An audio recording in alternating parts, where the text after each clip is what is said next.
Good morning. Welcome to our 6 a.m. Pacific time daily spiritual practice. Thank you for joining.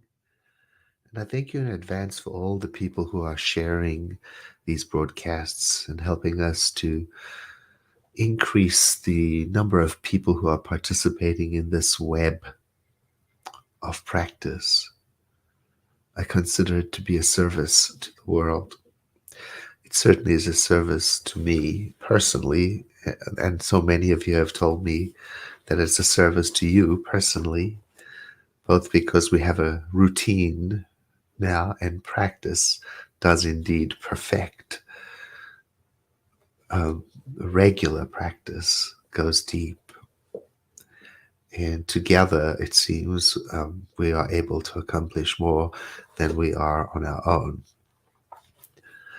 Although it is true that it only takes one person to know the truth for it to benefit all of creation. We are using this book, 365 Science of Mind, as a guide. Today's reading for the 12th of June is titled Right Action is Operating in My Life Right Now. These last few days I've had a bit of an instructional tone, so we've got a bit of reading to do and then practice. And keep in mind with me that this is language from quite a long time ago, and there are turns of phrases that don't fall easily on modern ears, and we sometimes have to rework them to help them have relevance today. Sometimes I find myself sitting thinking,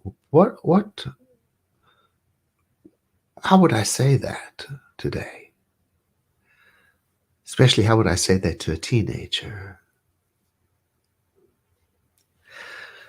Right action means that every legitimate and constructive purpose I have in my mind will be successfully executed.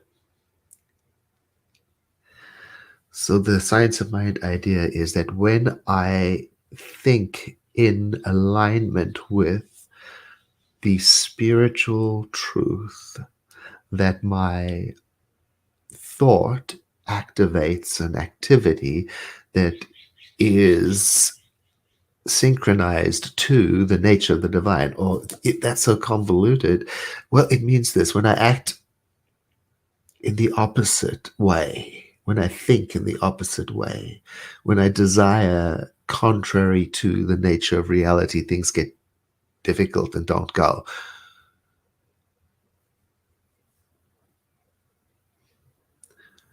He goes on to say, right action means that I know what to do, how to think, how to act, and how to proceed.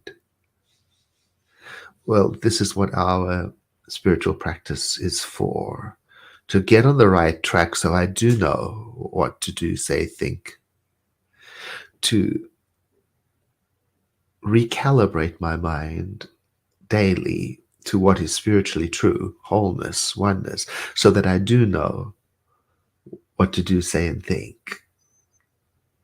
So if I know the spiritual truth is oneness, choosing division, conflict, is opposite to that. So I come back to what is the spiritual truth.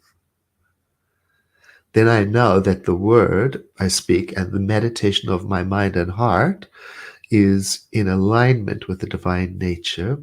And then that's when I have the experience of divine law, meaning the way it works, moving things forward. And he also invites us to remember that through our practice, we eliminate anything and everything in me and around me that can take us out of synchronization with the divine. So a simpler way of saying that is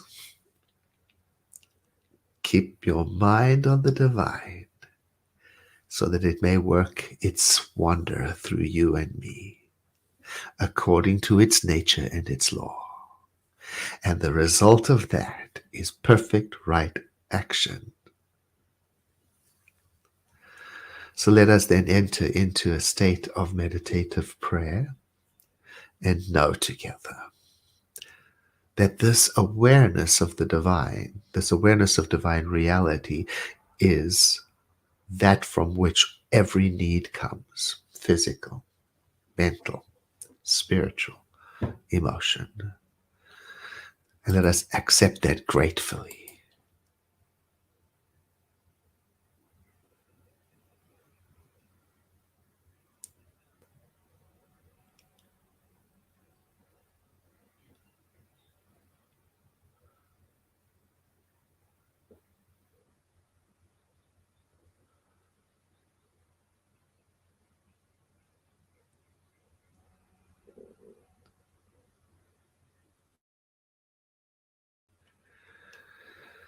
Through this moment of contemplation, I'm increasing my acceptance of the spiritual reality as an ever present perfect wholeness. And I'm thankful that this is what sustains my life, that this is from where my thought, my love comes from. This is the doorway into understanding my inner self. And I'm giving thanks that I know how to be aware and listen and watch.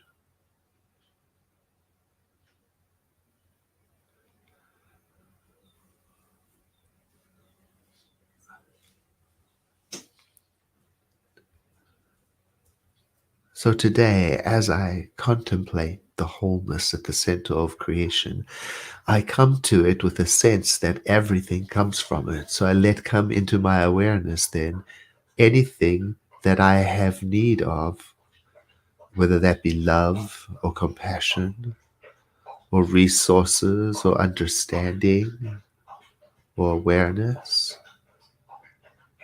I just let that thought come to my mind with the sense that it is being supplied from the great fountain of supply at the very center of my being, the text says.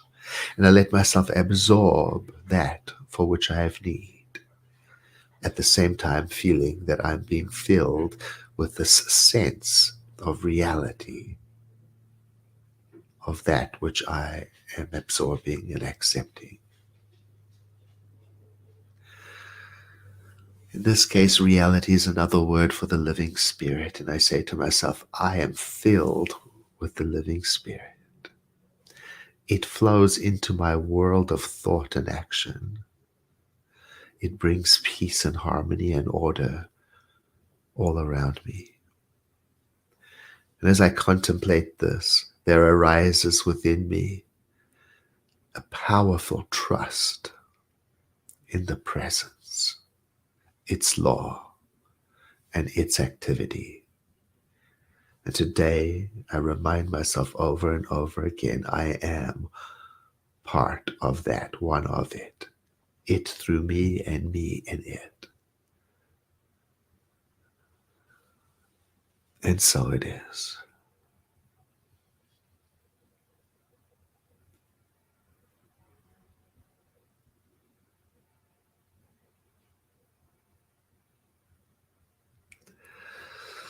Thank you so much for being here today. And I do believe you may have heard my puppy deciding to have a long, luxurious, plentiful drink of water in the middle of our contemplation. Have a beautiful day, and I look forward to seeing you again. Thank you for sharing this broadcast.